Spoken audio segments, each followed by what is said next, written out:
Good morning, good morning, good morning. This is Annabella. It's very hot already, so we are in the midst of a heat wave.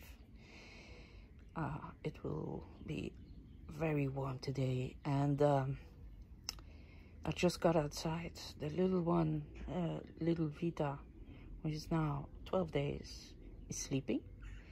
She had a bottle, and I'm hoping I can heal her eye, because her eye, I'm talking about a little kid, not an actual baby. Her little eye is still damaged, so I hope I can save it. Otherwise she will be blind from one eye. But otherwise she is doing well. I think I saved her.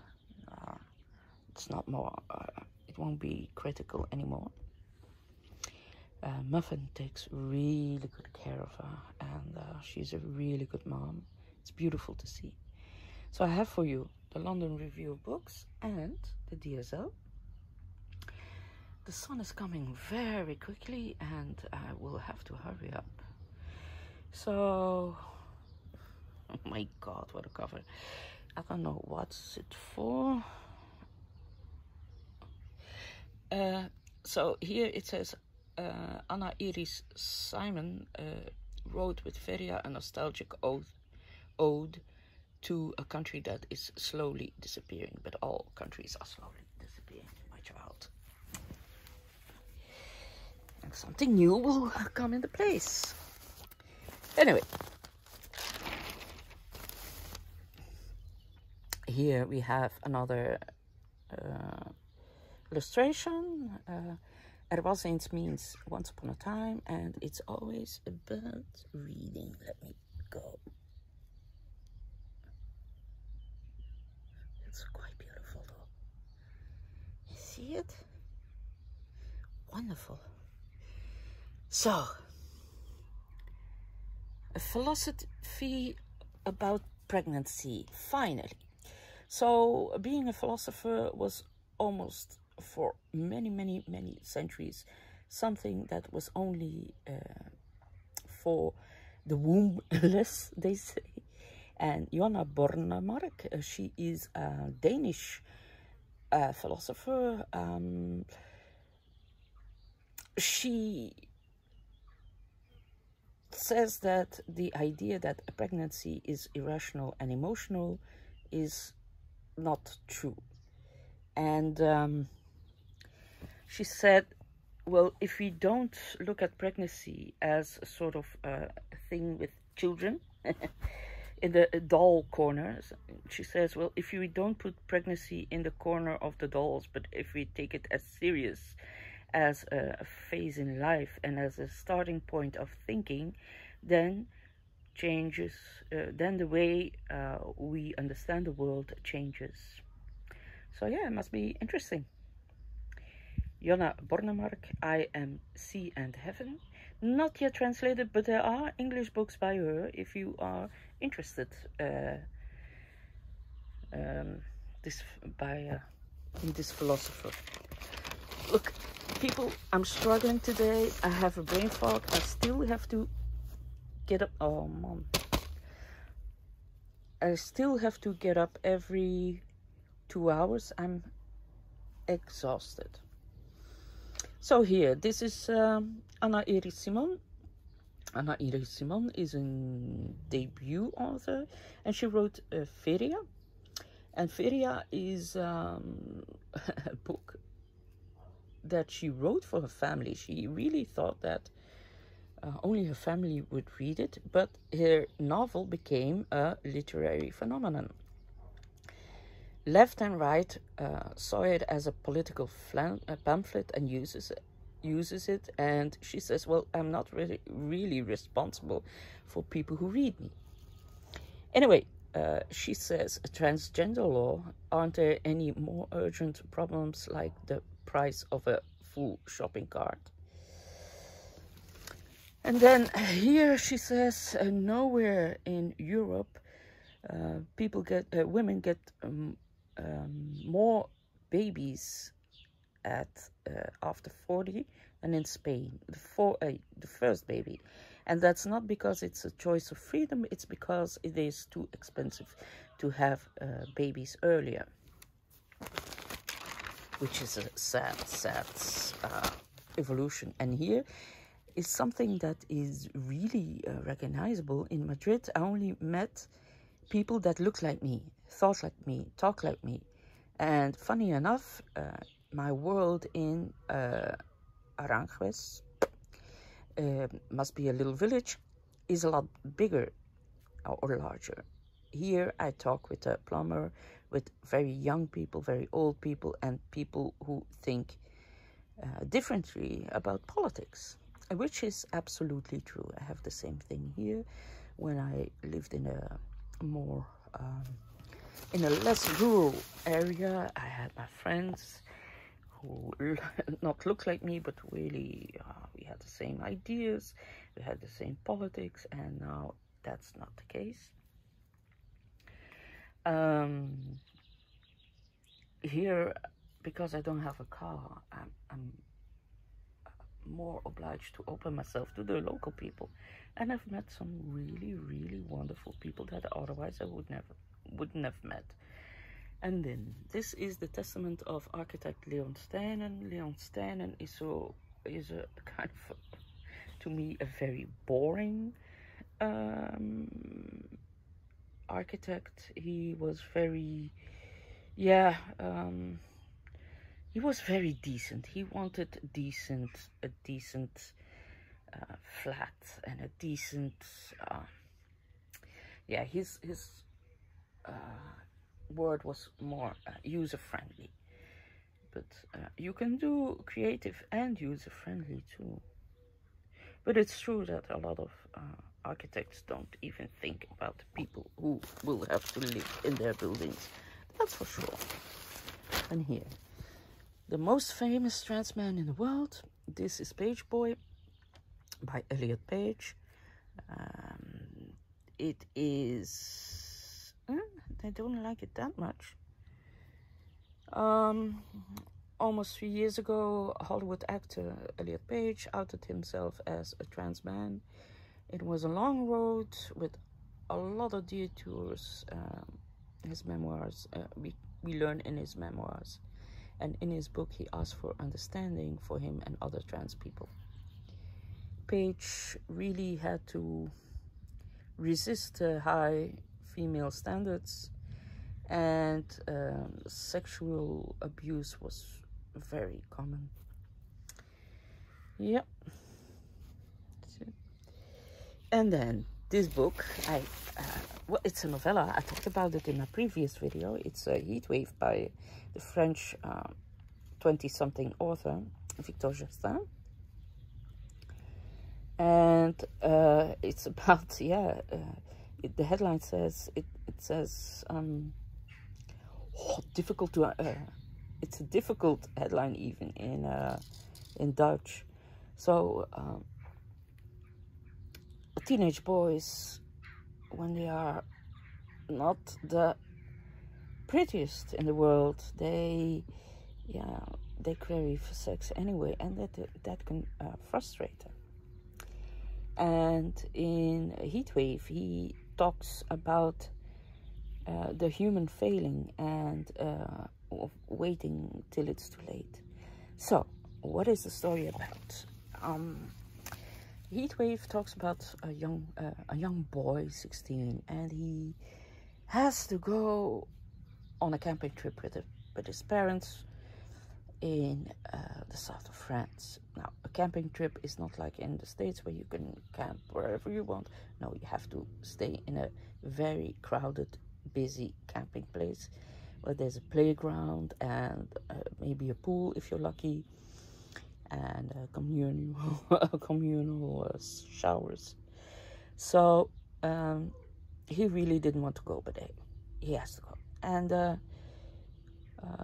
at a certain point, he walks around. It's very hot, and he walks around at night. And he sees on the playground there's a swing, and there's a young man, 14 years, who is hanging himself on that swing, and he does nothing to prevent it. And even worse, when the young man is dead, he buries him.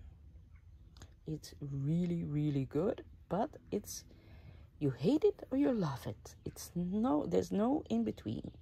You absolutely hate it or you love it. I loved it, but I can imagine that a lot of people will hate it. So yeah, that's why on Goodreads it has a 3.0 rating, or somewhere in that area. It's really hate or love. There's no in between. So yeah, this is about Ambiorix, who fought Caesar. He was the first Gallian who, how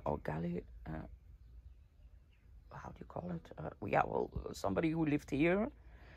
He wrote, Caesar wrote the Bello Gallico about us, and Ambiorix was a warlord, and he was the only one who really dared to fight against Caesar, and defeated him a little bit, but then Caesar used the tactics of genocide to break him, and yeah, they killed over 100,000 people here. Yep. This is this is Maria Rosseels. Maria Rosseels was an author, Flemish author, that was famous in the 50s, 60s here, 70s. Very feminist author, but feminist is in the 50s, 60s is something completely different than now. And here she says, it's remarkable how many educated men marry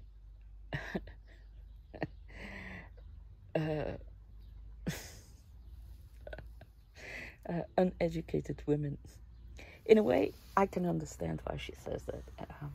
You know, a successful businessman is working, always operating in a very highly competitive environment, and the only place where he doesn't want to compete is at home, and that's why they often marry a young girl that is very pretty and likes beautiful clothes, likes to spend money and go to the spa.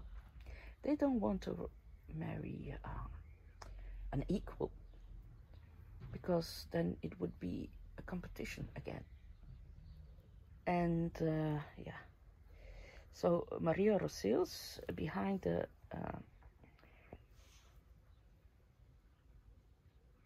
Maria Rosseels was really way ahead of her time, and she was more of a political figure than an author for most people, although a lot of people have read their books. But now people remember her for her politics and for her fighting for rights for women. In the 50s, she got a lot of letters of women who wanted to take birth control, but they were afraid of God and something what is happening in the States again. So yeah, there you go. She also said that for her, her biggest price she had to pay for her writing and her philosophy is a family. She never had a little family. She wanted children, but you can't do both. You can't be an author at that time in the 50s, 60s and have a family at the same time. And then The Poet as a Bird. This is about a poetry novel, or poetry book. And here, a very interesting title, Can Religious Non-Believers Save Faith?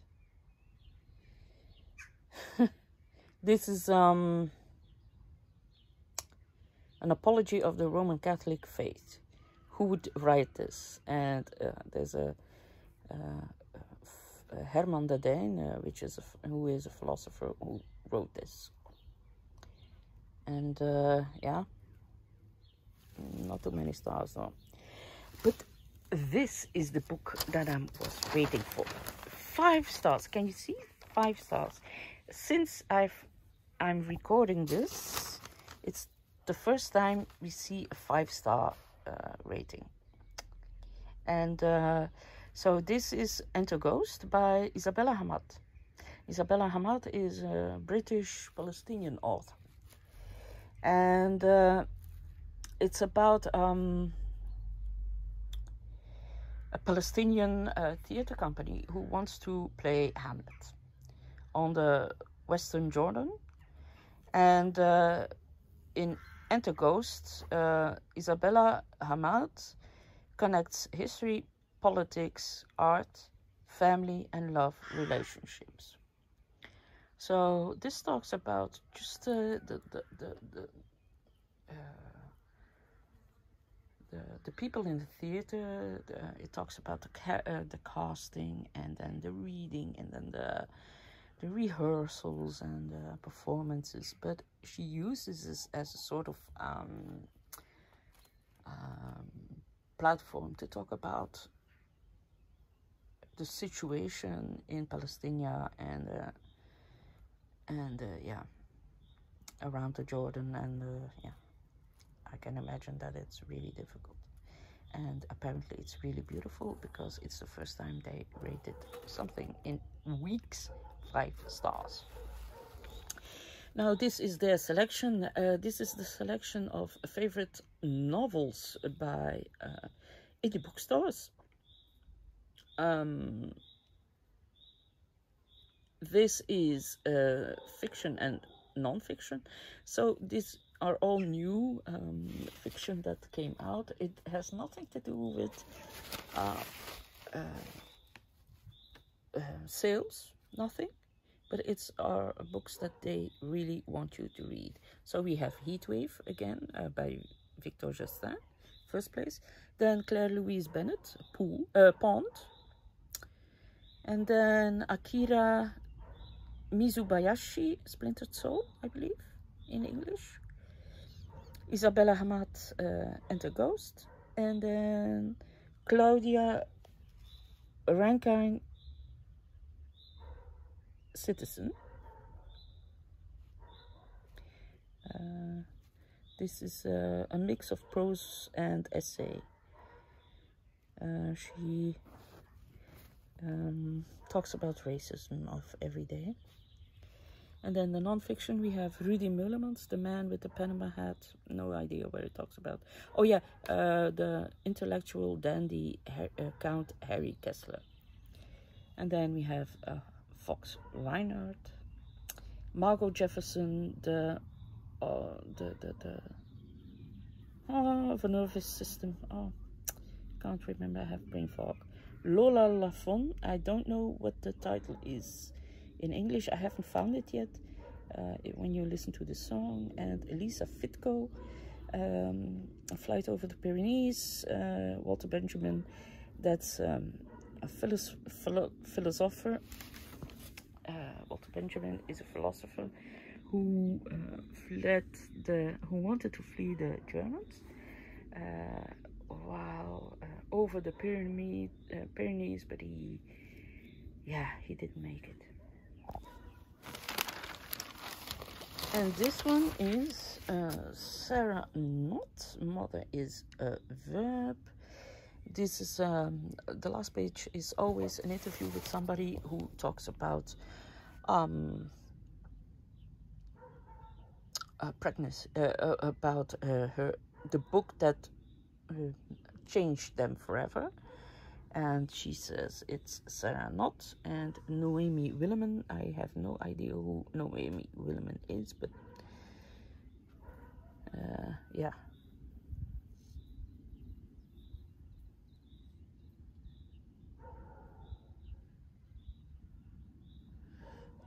That's it for the DSL, and then we go quickly through the review of books, because a little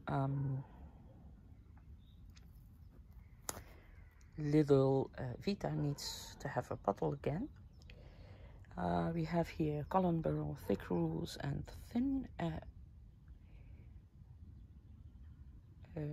Stephen Mulhall, Parfit's Trolley Problem. Emily Wilson, Epictetus says relax, and Tom Severson reports from Istanbul. I'm not a big fan, honestly, of the London Review of Books. Maybe all this text is very interesting, but it's all text, and there's no rhythm, there's no breakup, there's very little work done. So yeah, I'll show you what it says here. Shortcuts, Erdogan's third time at Tate Modern, Rules, A Short History of What We Live by Lorraine Daston, Chains of Love and Beauty, The Diary of Michael Field by Carolyn Dever, Poem, A Line Purloined from Paul Boyles, The Talk of Town, Information and Community in 16th Century Switzerland by Carla Roth, which sounds interesting. On Hallelu, Parfit, a Philosopher and His Mission to Save Morality by David Edmonds, or on Brandon Sun, Complete Works, Handbooks, Discourses and Fragments of Epictetus. Sounds interesting. Freedom's Dominion, a saga of white resistance to federal power, and by Jefferson Cowie, I'm Still With You, A Reckoning with Silence, Inheritance and History by Emmanuel Iduma. And To My Hummingbird is a poem, A Portrait of an Unknown Lady by Maria Ganza, translated by Thomas Bunstead, and Diary. So yeah, that's it. Sorry for this short, but look, there's nothing to tell here. I mean, it's just text. It's just text. I mean, yeah. I find the DSL more inviting, if I have to be honest. Our Jewels Are Pictures, The Priest as a Priest Said to the Nun by John Gallagher, The Talk of the Town,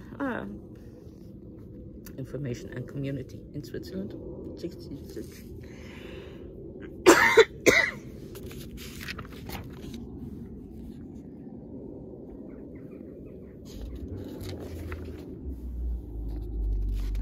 The Non-Identity Crisis.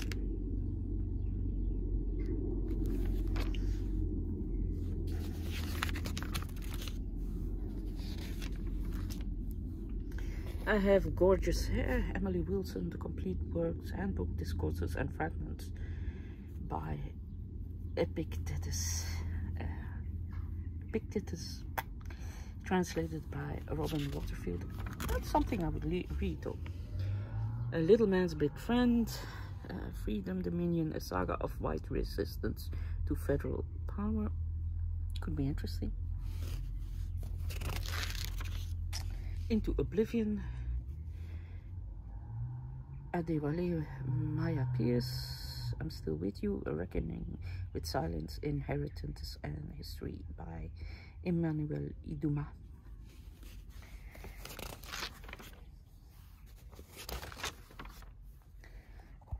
Renee Kept a Crocodile, or Lucy, by Lucy 11, Portrait of an Unknown Lady, by Maria Ganza. I would read this too, just because of the title.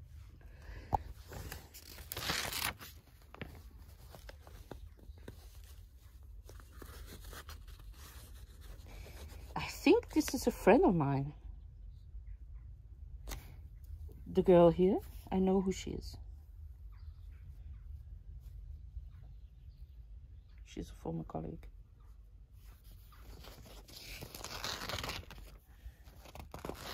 So yeah, that's it. Thank you very much for watching, and I'll be back tomorrow with my normal coffee clutch. I'm tired. I want to sleep. Oh, waking up every hour and a half is so fatiguing. It's like, oh, I wish I was 30. But anyway, it happens. Thank you for watching. I hope to see you tomorrow. Bye bye.